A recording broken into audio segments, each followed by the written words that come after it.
Joy here. Rachel and I would like to welcome you to You're All Right, Get Up, a podcast full of laughter, personal stories, encouragement, and often a show about living life. As a disclaimer, our podcast does not offer professional therapy or treat illness. We are a motivational, supporting podcast sharing our life experiences, stories, and laughter.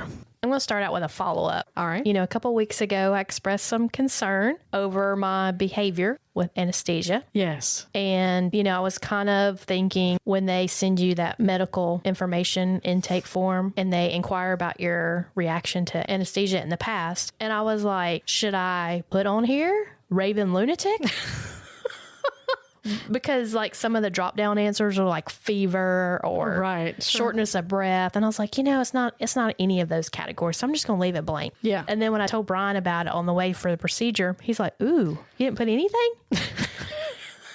And I said, well, I figured that I will just tell them because usually the anesthesiologist will come talk to you for a few minutes. Sure. And just go over your answers. And like, I have asthma, so that's always a big thing. Checking out if I have any problems breathing now. I said, well, I'll just tell him or her then. And he gave me the look. So that kind of stressed me out a little bit. Oh, boy. So her name was Amy. Mm-hmm. Amy, if you're listening, shout out. And so, you know, she's asking the general questions that one would ask. And then I said, I don't know if I should have indicated this on the form, but last time I did have a slight reaction and I described how I was combative and I was a rule follower. And this is the most nerve-wracking thing of this whole procedure was how I'm going to react. She just said, well, this is lighter anesthesia. You know, you're not being cut on. So this should be relatively easy. It'll put you to sleep quick and you'll recover quicker. Right. She's like, you don't worry about it. I said, well, you know, as a real follower, I'm stressed out about it. Just shout out to everybody in this room. I apologize ahead of time. I'm so sorry. I don't know why. And then, by the way, I watched a video on YouTube and they said that anesthesia can bring out your personality traits. Right. And it also can show, like, if you've had weed before your procedure. So now I was like, I wish I'd never watched that because now I'm like, do they think I'm doing, like, you know, drugs? So now when if I hopefully, knock on wood, I don't have to do anything else, I can say, and no, I have not done weed. This is not a reaction to weed anesthesia. But anyway, so she was not worried about it at all. She never hardly looked me in the eye. She's like, oh, this will be fine. It'll be fine. Because they do this thing, you know, like 50 times a day. So anyway, so I go back there and they give you that first drug that kind of relaxes you. Mm-hmm. And she's like, okay, this is the good stuff. I was like, okay. And then I was asleep. And then next thing I know, you know, you wake up in the little recovery area. Yeah. And I had like the best little nurse. And she sees me trying to get up or wake up and she's like, well, hello. I was like, hi. She's like, did you have a good nap? I was like, I did, thank you. She goes, you got a little wiggly. A little wiggly. Yes. Ooh. So wiggle. She's like, you were dancing? They had to give you more of the stuff that I can't pronounce than they normally do because you wouldn't stay still. I was like, I warned y'all.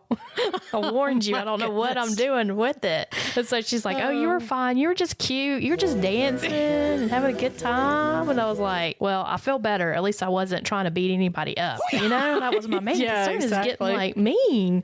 That's my report for that. Okay, so I also have a follow-up because I felt so guilty describing some of my pet peeves with Brian. Okay.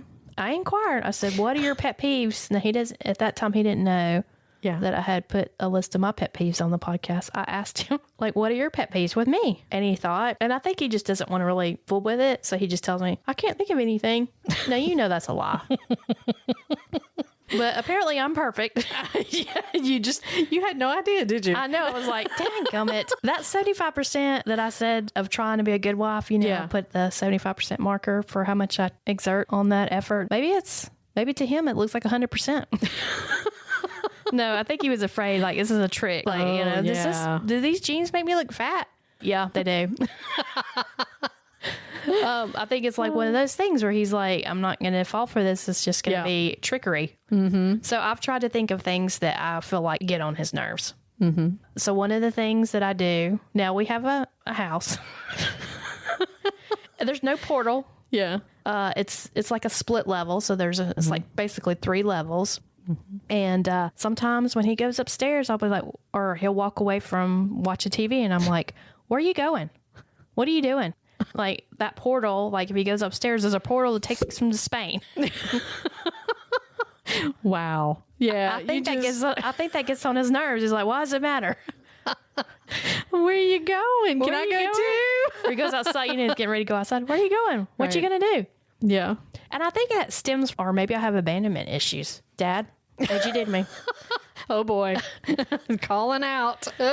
I think because like we'll be watching TV and he'll just go away and I have to be like, where do you go? And then I have to discover on my own, oh, he's taking a nap. I at least announce, hey, I'm sleepy. I'm going to go upstairs and take a nap. Right. I think that's what it is. But I don't know why I like to know where he is all the time or what he's doing. Yeah. Or who just called him or who just texted him. Who was that?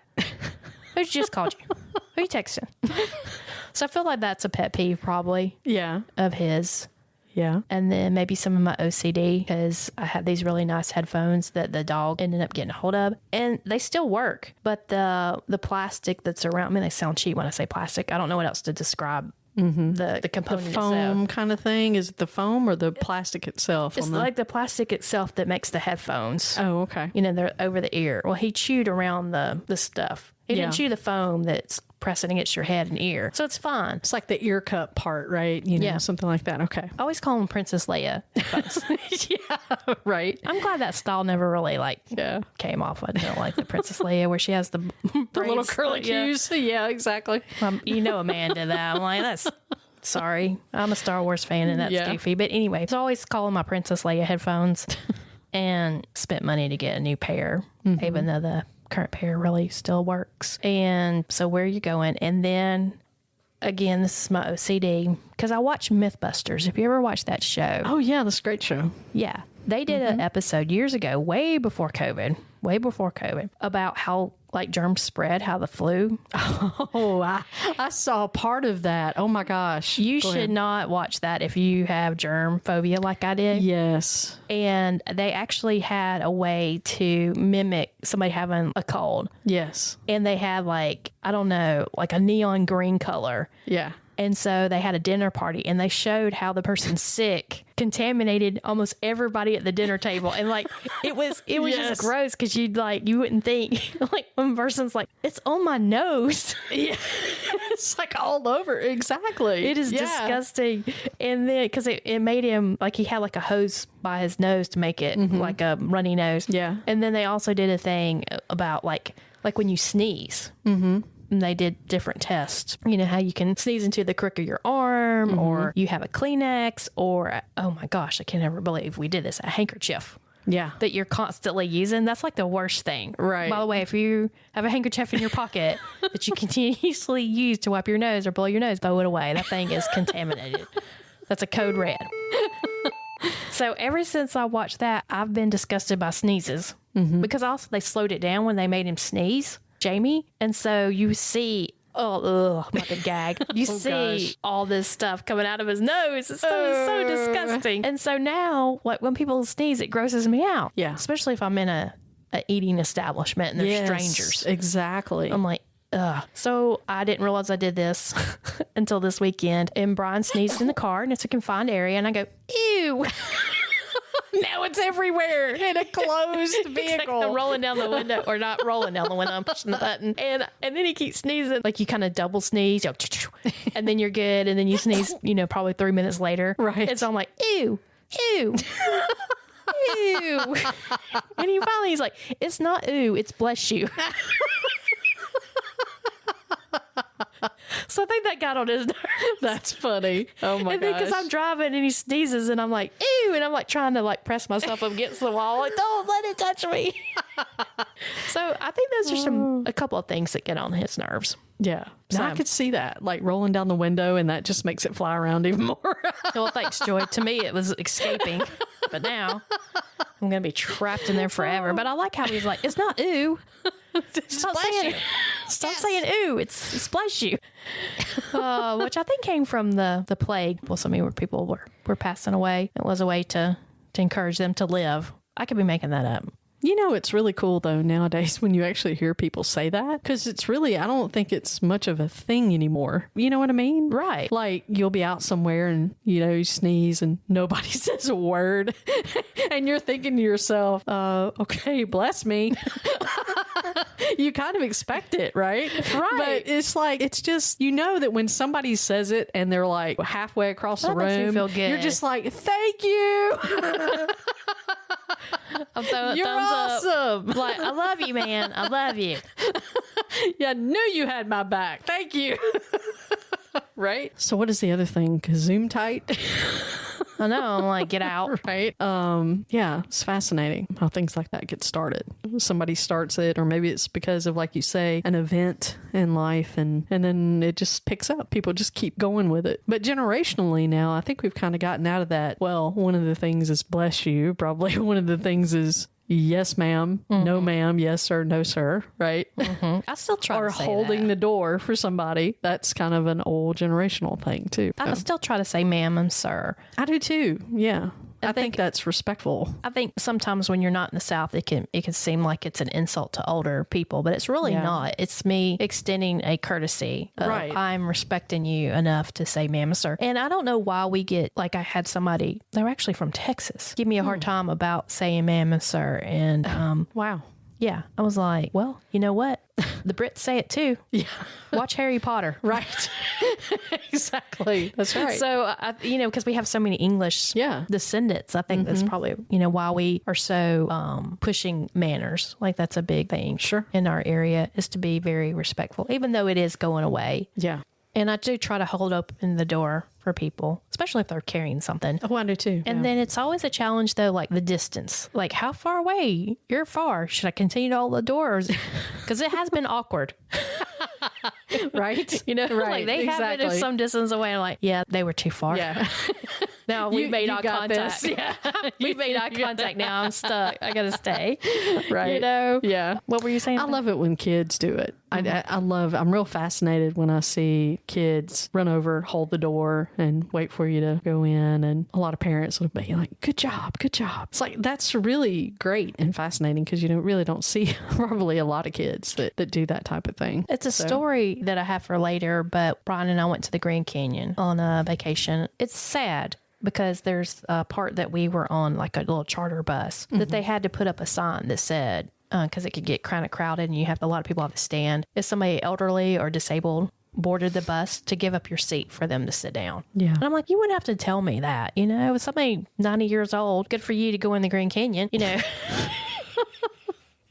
if she's there or he's there, I think that I would automatically give up my seat. Mm-hmm. I would hope. But Brian did give up his seat. And then I did kind of click for just a minute, because there was stranger danger, but I got over it because he was a gentleman and gave up his Nice. seat. But anyway, Nice. Friday night, I had a plan. I'm very efficient. My thing in life is to be efficient and fair. Okay. Right. Those are my pet things I really try hard on. Brian was getting off early, so I had a plan. We had a very short amount of time to get to this furniture place, because I had things I wanted to do Saturday. So I was like, we'd already looked at furniture the previous weekend, so we already knew what sofa. We're getting just a little love seat. And so I knew that I had to log off at a certain time, shower, and get over there. And then we were going to have date night and eat out. So everything was really compacted. We only had an hour and a half to do this. And this included the drive over. So I get ready or on time, and I love it. It's like the best feeling in the world. I think that my love of a plan coming together stems from watching the A-Team with John Hannibal Smith. I love that show. I did. He was just Oh so my cool. gosh. Yeah. I don't know how old I was, but not very old. But I just remember him like, I love it when a plane comes together. Same thing. I'm like, it's all coming together. I've gotten ready. Now we have to leave. And so my phone case, I have the phone, and then it has like a detachable section where it's held by, magnet. Oh, and yeah. so it contains like my driver's license and debit card, just a couple of things. Yeah. And so I like being able to detach it because it makes the case slender. So when I'm using it for everyday purposes, I don't have to worry about it. And I went to find the case and I couldn't. And I'm a type of person that is very routine oriented. So I like to put things in the same spot every time. So there's only like 3 spots I keep this thing. They were gone. Now it wasn't there. And so my case is black because it was cheaper. Because, I'm married to Thrifty Nickel, and I got a new phone, so I thought at least buy a cheap case. Like the cheap, like the iPhone, they're expensive. Right. But I've saved $3 on my case to make him happy. And so I bought black. And then I'm fussing in my head, like, you couldn't have just got your normal purple or your blue or something that you could stand out. So I've got the flashlight. We tear the house apart. I'm getting more and more angry. And this is the thing that made me mad, Joy. I'm angry also that it is clearly my fault. I can't blame anybody else but me. And Brian says something like, I'm glad it's not me this time that you're, your mouth like, I said, somehow this is your fault. This is your fault somehow. We looked for that thing, and then I had gotten takeout, and I had thrown it in the bag. Yeah. So I was like, great. I left it in the bag and threw it away. And it's in the large garbage bins. So I get on a pair of gloves. I go out there. We're digging through trash. We've tore the house apart. He keeps asking me about the car that I took. I'm like, it's not in the car. I know it's not in the car because I put it in the to-go bag. Yeah. So after about 30 minutes, I'm like, well, there's no way we're going to make it to the furniture place. So I'm just going to sit down and watch some basketball. Even though I don't even really watch basketball during the whole season, but, March Madness is pretty cool. Right. Yeah. And then I'm mad. Yeah. And even my dogs sense the hostility in my heart because they're like, this isn't good. Then Brian's like, well, don't get mad. I'm like, I'm not mad.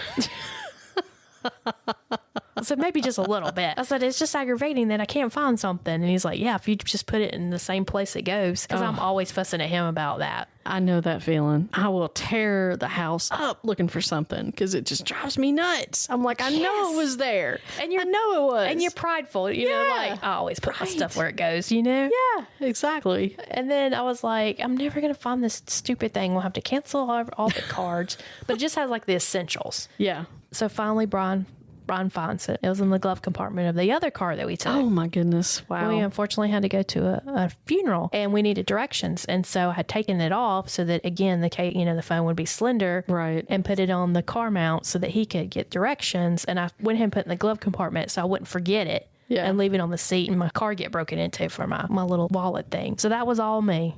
And I was very mad.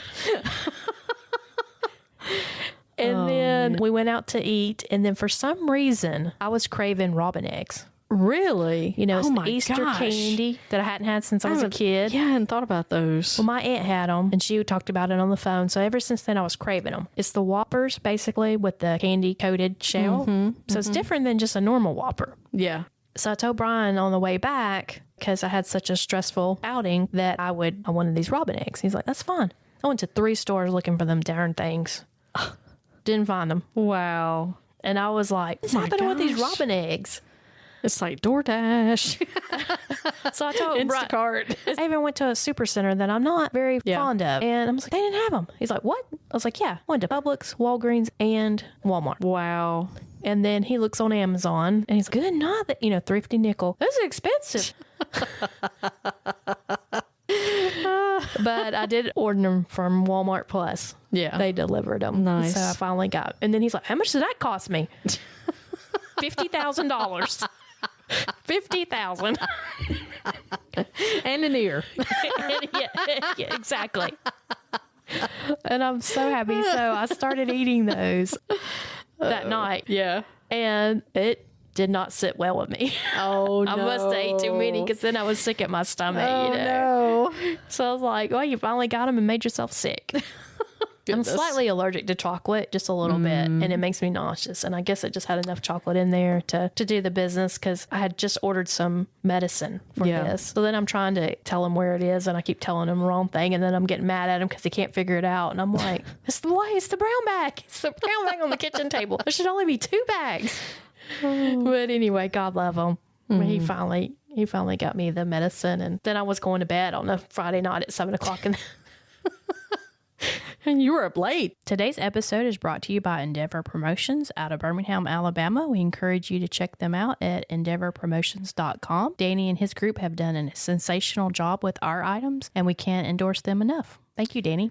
Thank you, Danny. Yes. And we are excited to announce that we will be sponsoring a booth at the Forever Foundation Horse and Car Show fundraiser at W.O. Crawford Arena on Saturday, April the 13th. The foundation is a nonprofit organization helping equestrians with disabilities throughout Alabama. Come by and see us, and we would love to see you. As I described in our last podcast, I like to do things with my husband that's different and things that we both enjoy, to have a good time, just to spend time, because that's how you can express your fondness and love for somebody is making time with them and exploring things to do with them that are different or new or maybe the same thing you've done. So we had advertisement for an Edgar Allan Poe Speakeasy event.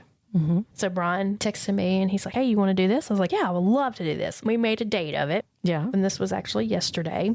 It was really, really cool. I ended up ordering a shirt that had the raven and said something like the quote from the raven is nevermore. Nice. It was just a t-shirt. And it was a little cool yesterday. So I wore like a black top underneath it and just jeans and some like biker type boots. Because Brian had informed me because I have a tendency to dress in pink when I go out. When I dress up, I don't know why. Or purple. And he's like, no, you can't be wearing nothing but black. So I was like, okay, fine.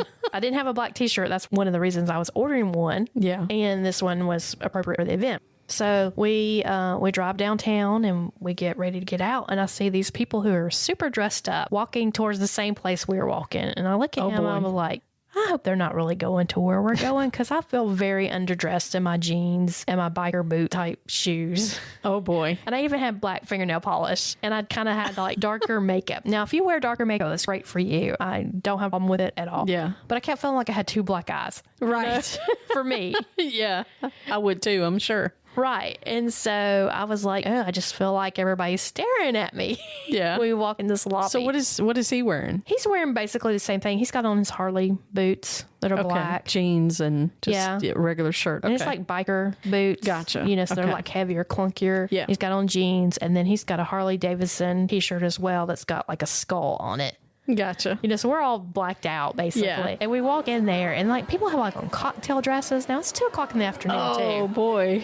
Wow. And I felt like you know how you're just subconsciously thinking everybody's staring at you. Yeah. So I'm like, they're all just staring at us. And he's like, they are not. And we're kind of in the corner by a piano. It was like an upright piano. And I was like thinking about climbing up in this piano and hiding because I'm so embarrassed. And he's like, it's fine. There's some people that are in different outfits. Not everybody's dressed up. Yeah.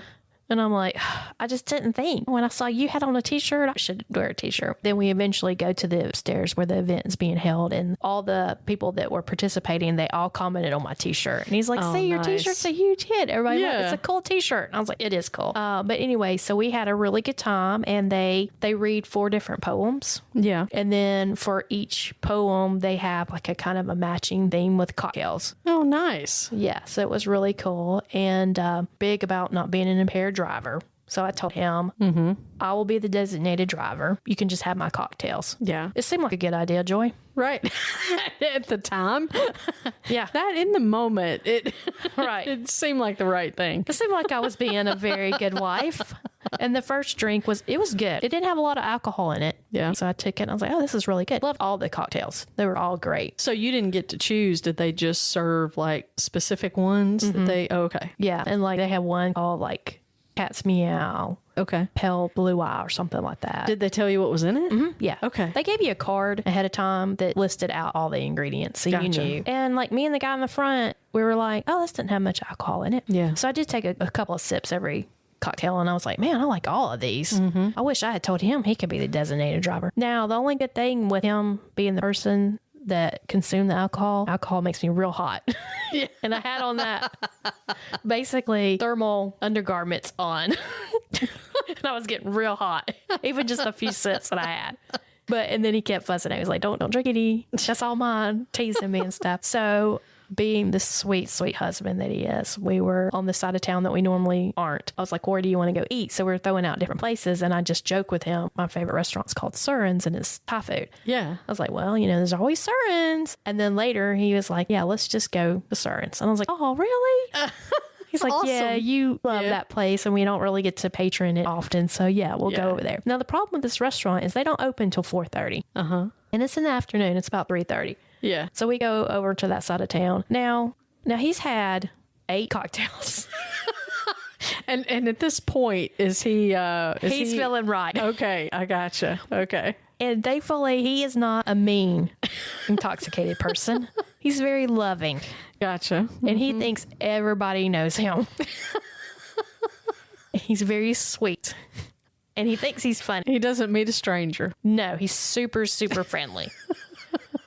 It was a challenge to get him from the lobby to the car. Yeah. The number one after the event, he's like, I'm going to go to the restroom. I said, that's fine. It was crowded. It was a really small place. So I said, hey, I'm just going to go ahead and go downstairs and I'll meet you in the lobby because it has more space. And then it was taking him forever. And then I finally get a text that says, where are you? And I'm like, I'm in the lobby. And that was my first inclination that things can be difficult.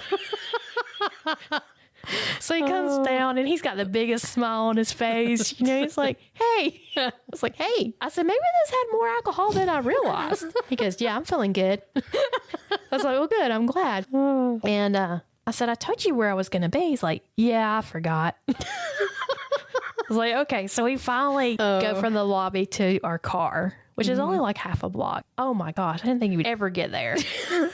Was he stopping to like take a look at everything He's on the looking way? at everything. He's like, this is the coolest hotel. This couldn't have been a better place. And people are walking by and he's like, hey, how are you doing? I'm like, they don't care, Brian, keep going. I'm like basically dragging him Oh, goodness. to the car. And then like at one point, I kind of just am focused on getting across the road and not jaywalking. And then I realized he's nowhere to be found. He's like, 20 feet behind me, still looking at the outside of the hotel because it did have cool architecture on the outside. But anyway, so I finally get him and we finally get to the car. And then, like I said, they close during the afternoon. And so we're waiting in this area that they are in. It can be kind of pricey. Right. And I know Thrifty Nickel, I don't want to take them in these cozy little shops. Yeah. They're so cute, but they're expensive. And I don't want him to be like, these are so expensive. Right. Or let me pick this up like gosh, I'm going to show my age. Three's Company, the Jack Tripper episode where he's tossing up Janet's vase and he's drunk. And he's like, no, I won't stop till you let me have it. And, he just keeps on and on and on. And she finally gives it to him and he throws it up anyway. It breaks. Oh my gosh. So the point is that a good thing that he didn't want to go in the store and be like, oh no, let me see it. And something happened. Oh my gosh. Yes. It's funny. Yeah. But anyway. I remember watching Three's Company, but not specific episodes. It's been a long time. But maybe I should watch it on TV Land. Yeah. You should see that. So they have this little town square where they have benches and stuff, and it's real pretty outside. And I'm like, we could just sit on the benches. Yeah. Right. 30 more minutes until this place opens. Yeah. I gotta go to the bathroom. I'm like, what? You just went, right? Yeah, I was like, you went. What did you do? It's like, we just went to the bathroom. Like, you've got the bladder of a hummingbird, I was like, are you... Maybe he didn't go to the bathroom. He could have not. He probably was just walking around trying to find me. So I was like, are you serious? And he's like, yeah, I need to go. And I'm like, well, there's no way you can wait 30 more minutes. He's like, nope. So I was like, okay, this will work out anyway. And in my mind, it was a good idea. Yeah. I said, there's a library. Oh boy. Yeah. Exactly. Really? Yes. Okay. All right. Yeah, it seemed like a great idea. Yeah. So at first, it's within walking distance. It's not too far right. over. I was like, I'll never be able to tell him how to get, to the library. It's not like most towns are like grid form, where it kind of just makes a square. It's kind of convoluted. And this area and it has angles. And I was like, I would have a difficult time telling him how to get over there sober. So I was like, I'll just drive you. So we go over there and he's like, oh, I'm about to bust. So I was like, another idea. I'll drop you off and I'll go park. Yeah.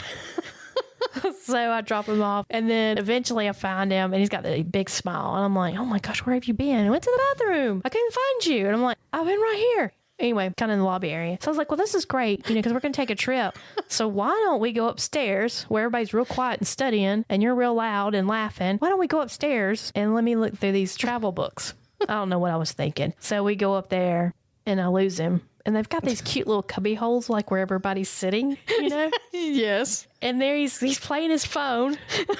And I'm like, you're supposed to stay beside me. He's like, I know, but I got bored, because I was trying to find the books on the travel, Then turn around, he's like a little kid. He's gone. And I'm like, why don't we go over here to this other corner where there's less people? He's like, okay. And I'm like, and he's trying to talk in his normal voice. I'm like, shh, we're in a library.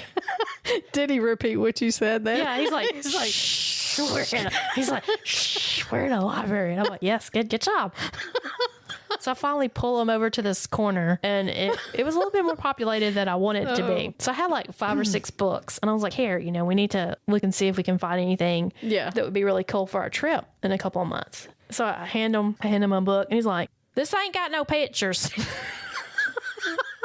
Just that way too, right? Did he say it that way? No, he didn't say ain't. He just said, Oh, okay. he said, you got me a book that doesn't have any pictures in it. And I'm like, yes, it's got words. Read it. Like, shh, be quiet. It's like, okay. He's like, I'll be quiet. And then I give him another book. He's like, this one doesn't have any pictures either. And I'm like, you can read. And then finally I give up. I'm like, just give me all the books back. Did you give him a picture book? I mean, I should have just gone to the young adults and got him one of those. right. Like, here. Right. I don't know what kids read nowadays. Square Bob. SpongeBob, SquarePants is the only thing I can think of. But anyway, so finally I give up. I was like, okay, if you're not going to look for the place, just play on your phone. Normally I can get them off this phone. You know, like you're like a teenage girl. I love to see your phone usage against a 13-year-old because you probably both. So it's like, why can't you play on your phone? You're always on the phone. Yeah. And so he's just staring at me. Smiling, but I'm trying to like look through things, you know, like look at this museum. It has the largest T-Rex skull in America. Oh, wow. And he's like, are we going to leave? I was like, well, they don't open to 4:30. Yeah. He's like, it'll take a while to drive over there. I'm like, no, it won't. It's only like a block. It's like maybe if we walked over there, but we're driving, you know, he's thinking all these excuses. So needless to say, we finally get over there. Thank God they're open right at 4:30 and I don't have to wait for him on the street, but we eat and it was uneventful. He was uneventful. Okay. He was. I mean, he was pretty good once we got in there. He did greet every single staff member there. Yeah. It's a small restaurant, so it's not like it's huge, but he did greet everybody. And then as he ate, you know, it kind of calmed him down a little bit and then we went home. Did you get tired on the way home? No. I can't remember. I think maybe, but we had a good time. It was a good day. Good. Sounds like it. And just let you know, if you decide to be the designated driver, do not give your spouse 8 cocktails because it will light them up. Oh, that's good to know. I will make a note. But, you know, like they say, you just got to put some logs on the old flame to There keep it you burning. go. That's right. It takes some work. That's so right. all in all, it was a good day. So we've talked a lot about being happy, you know, having a good time, letting go and feeling good and enjoying one another, having a date night, waking up from anesthesia and then just being all fun and kind of giddy and just enjoying even the procedure of all things. I mean, sometimes in life, don't we just take things a little bit too hard, right? Don't we make it hard on ourselves? Maybe just being a little bit too stressed. You know I can be that way sometimes. And I can definitely say that there's a lot of times that I need to kind of let go and let loose. But let's think about that for a minute. Like if we really all were able to kind of be like Brian, just happy, just enjoying the moment. Not really worried about anything or having to be anywhere at a specific time. And most of all, just loving everybody. That's a great lesson. I think it's a great lesson. We really need to do our best to just really love one another and to really just enjoy one another. I can personally say there are times that we get caught up in things and maybe we're not really enjoying our family or our spouse or maybe not taking that time to really treasure it because it is special and it's very fleeting. So hug who you can hug today. Love who you can love today and really take time to enjoy one another and treasure those moments. We love you guys very much. I want you to remember that you are stronger than you think. Don't give up. And if you feel overwhelmed and you can't do it on your own, reach out to a caring friend, a pastor, or counselor. And if you feel like you've reached rock bottom, the National Suicide and Crisis Lifeline has caring people available 24/7, and they can be reached by dialing or texting 988. Stay true to yourself, embrace the power of kindness, and know that you matter. Till next time, friends.